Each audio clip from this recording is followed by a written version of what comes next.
Le baccalauréat, quelle stratégie pour réussir? Le bac, ce sésame précieux qui ouvre les portes de l'enseignement supérieur, suscite beaucoup d'appréhension chez les élèves. En effet, ces derniers considèrent le bac comme étant une épreuve extraordinaire. Réussir au bac équivaut à décrocher les étoiles, d'où la forte pression que vivent les élèves. 1. Le bac, une pression psychosociologique. L'élève, candidat au bac, a l'obligation de réussir. C'est une pression qu'il se fait pour satisfaire une demande sociale. Si l'élève ne sait pas gérer le stress généré par une telle situation, il peut perdre son contrôle et avoir in fine du mal à préparer convenablement son examen. C'est le cas de l'élève qui cherche à réussir coûte que coûte en étudiant sans relâche au point de se surmener. C'est aussi le cas de l'élève qui n'arrive pas à trouver une méthode de travail car voulant tout apprendre à la fois. Les élèves qui se font de telles pressions risquent d'hypothéquer leurs chances de réussite au bac car la peur de l'échec peut les conduire indéniablement vers l'échec. Par ailleurs, le bac est considéré comme un événement social. En effet, l'élève seul n'est pas concerné, tout son entourage s'y intéresse et s'y investit. Les parents, les amis, les voisins, les proches, tous ont l'esprit orienté vers l'élève. Ils ne cessent de lui rappeler que l'heure fatidique approche et que les attentes sont élevées.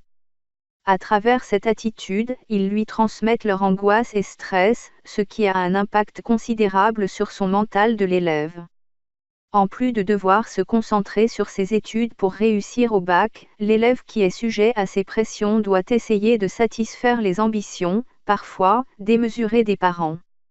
Réussir dans ces conditions devient ainsi difficile car l'élève peut fournir plus d'efforts qu'il n'en faut, ce qui peut générer chez lui une grande fatigue, ou encore une perte de concentration.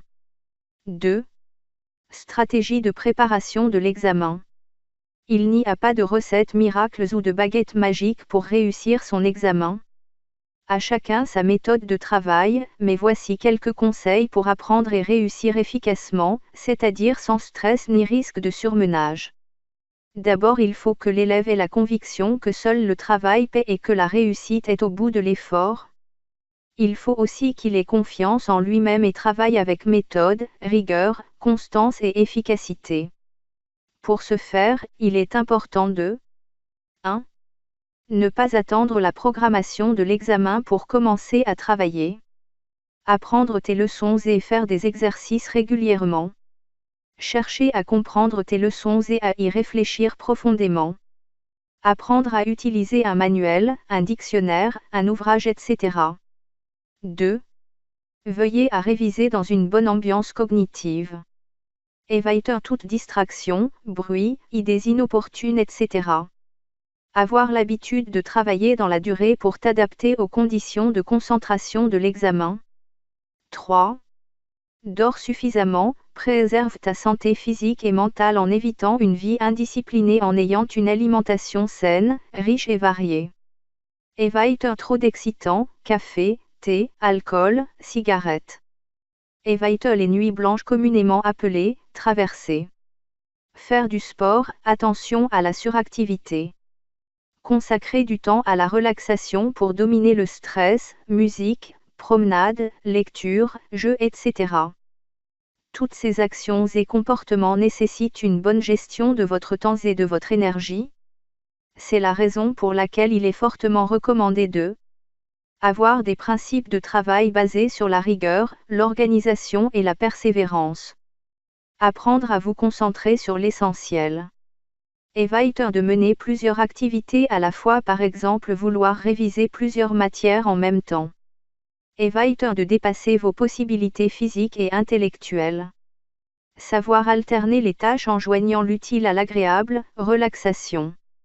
Enfin, planifiez votre temps et gérez votre emploi du temps en élaborant votre planning de travail, objectifs, périodes, ressources, etc. Créant un rituel de travail, heures et lieux de travail respectés. Anticipant sur les activités à venir. En somme, le bac comme facteur d'ascension socio-éducative installe les élèves dans une position délicate pouvant entraîner des risques de dépression. C'est pourquoi il est nécessaire que les candidats soient mentalement, pédagogiquement et socialement outillés.